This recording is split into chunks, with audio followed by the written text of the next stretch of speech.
Salut tout le monde, j'espère que vous allez bien, c'est Loïc de la chaîne Gata Volgar, bienvenue dans cette nouvelle vidéo. Aujourd'hui, on se retrouve pour le débrief du match FC Nantes-Paris Saint-Germain. C'était une rencontre qui comptait pour la 6e journée de Ligue 1 Uber Eats, victoire des Parisiens 3-0 à la Beaujoire. Kylian Mbappé avait ouvert la marque à la 18e minute de jeu. À la 54e, l'attaquant français inscrit un doublé et à la 68e, Nuno Mendes conclut ce festival offensif et avec ce résultat, le club de la capitale conserve sa place de leader avec 16 points, 5 victoires et un match nul à égalité avec l'OM 2e et on compte 2 points d'avance sur le RC Lens 3e. Alors, pour débriefer ces 90 minutes, pour parler du contenu de cette partie, la première période était bonne de la part du Paris Saint-Germain, on a vu de bonnes choses, même si dans les 15-20 premières minutes, Nantes nous ont gênés dans la construction du jeu et dans la relance.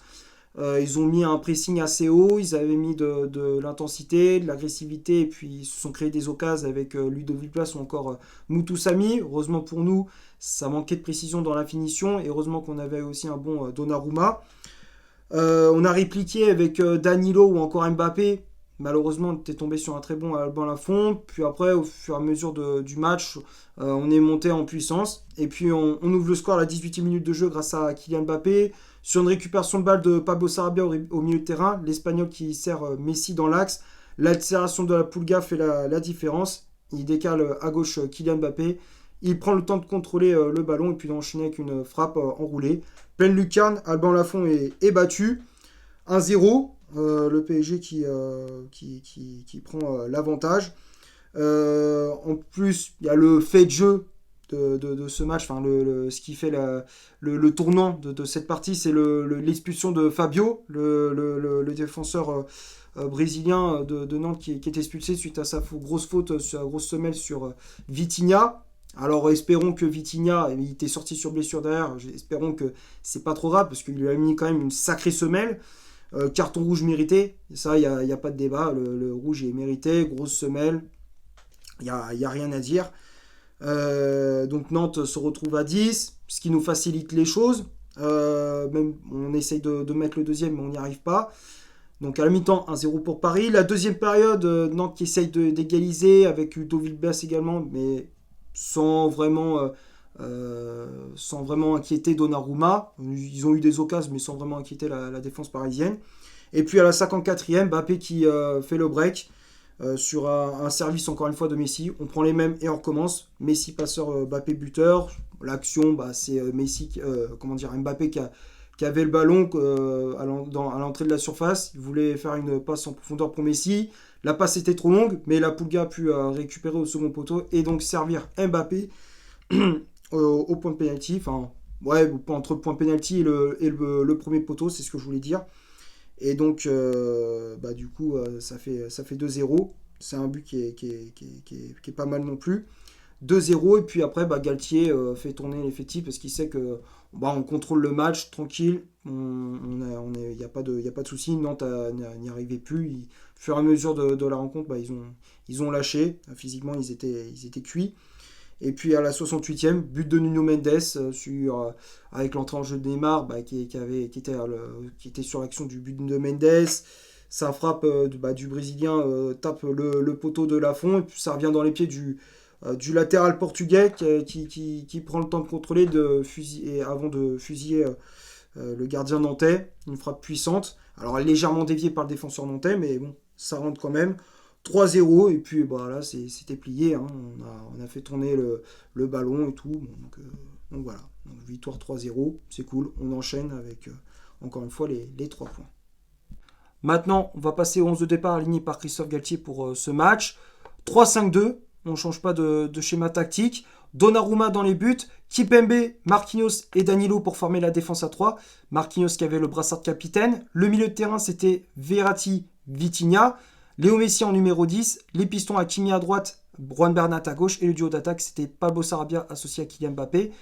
Les remplaçants, il y avait l'entrée en jeu de Nuno Mendes à la place de Juan Bernat, l'entrée en jeu de Renato Sanchez à la place de Vitinha, sorti sur blessure, Ramos qui était entré en jeu à la place de Verratti, Neymar à la place de Kylian Mbappé, et le jeune Hugo Ekitike qui est entré en jeu à la place de Pablo Sarabia.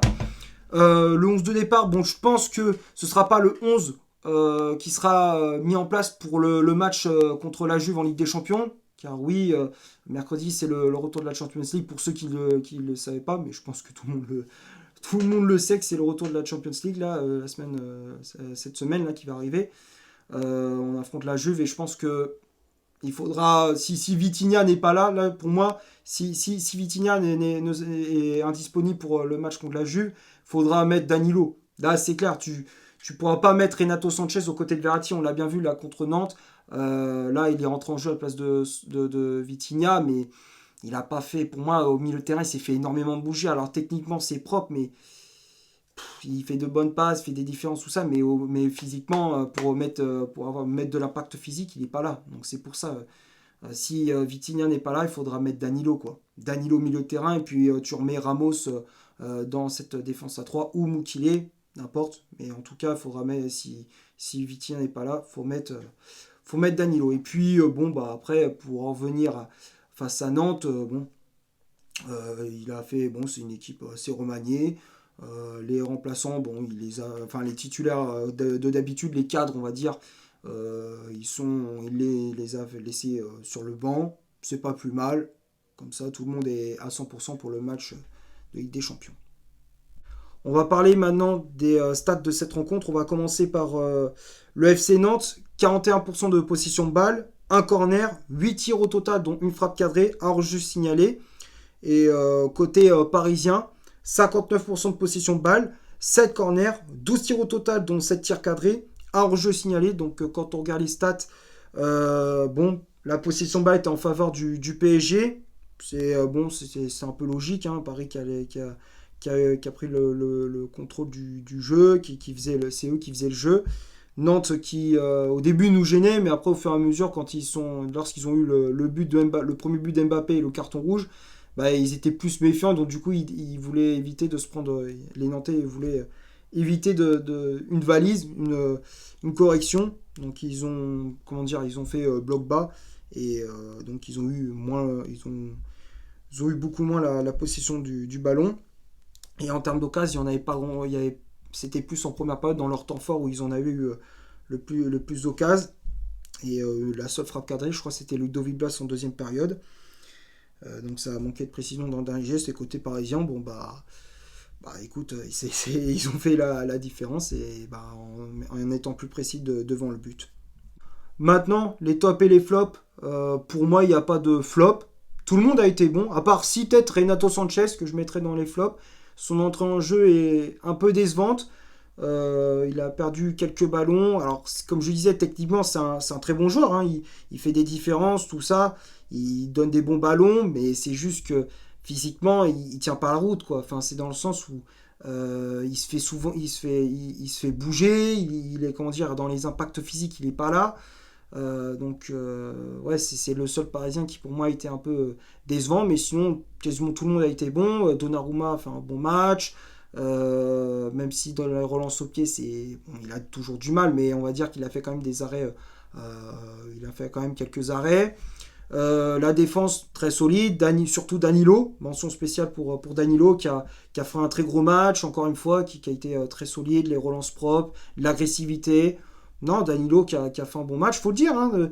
Il y en a, je vois souvent Danilo se faire critiquer, enfin il est souvent critiqué parce que il n'a pas la tête de l'emploi, il n'a pas le niveau pour jouer au PSG et tout, mais pour moi c'est quand même un joueur ultra important, même si c'est pas un mec qui a du niveau de Modric, c'est pas un Modric, c'est pas un Kroos, ni un Casemiro, ni un Kimmich ou Goretzka.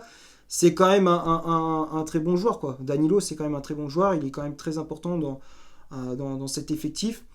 Donc pour moi, il est important et donc c'est bien de compter sur lui. Kipembe qui a fait un bon match aussi pour son retour de blessure. Verratti, bon match aussi au milieu de terrain qui a récupéré des ballons, qui distribue pour les pistons, pour Messi puis les attaquants. Vitinha était bon aussi jusqu'à sa sortie sur blessure. Jusqu'à sa sortie, il faisait un bon match. Messi, encore une fois, il régale. Messi, il a été encore une fois monstrueux, 2 passes décisives. Les pistons Hakimi et Bernat, on ne l'a pas trop vu offensivement, mais il a été quand même solide défensivement. Hakimi, bon aussi, très, très bon match de Achraf Hakimi. On aura besoin de lui pour la Ligue des Champions. Et puis Mbappé et Sarabia, ils ont été très très bons aussi. C'est un joueur, Galtier peut compter sur lui. C'est un joueur sur qui peut compter Galtier, Pablo Sarabia. L'attaquant espagnol qui a été à l'origine du premier but. C'est lui qui récupère des ballons, il fait des replis défensifs. Techniquement, c'est propre. Bon match de Pablo Sarabia. Pourtant, je ne suis pas un grand fan de ce joueur, mais faut la mettre il faut reconnaître qu'il est bon, quoi. Il est très très bon. Et puis Mbappé, encore une fois, il régale, quoi. Un doublé, il prend de vitesse tous les défenseurs nantais. Il a passé en revue la défense nantaise. Il a fait un très bon match. Et puis les autres remplaçants, Mendes, Ramos, Neymar et Kitike. Bonne entrée en jeu aussi. Je vais m'arrêter là pour ce débrief. J'espère que ça vous aura plu. Si c'est le cas, vous laissez un énorme like. Tu t'abonnes. Tu cliques sur la petite cloche pour recevoir toutes les notifications lorsque une nouvelle vidéo sort. Tu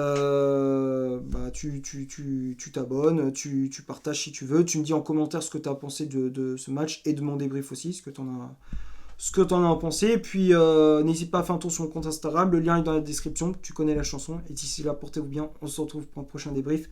Ciao!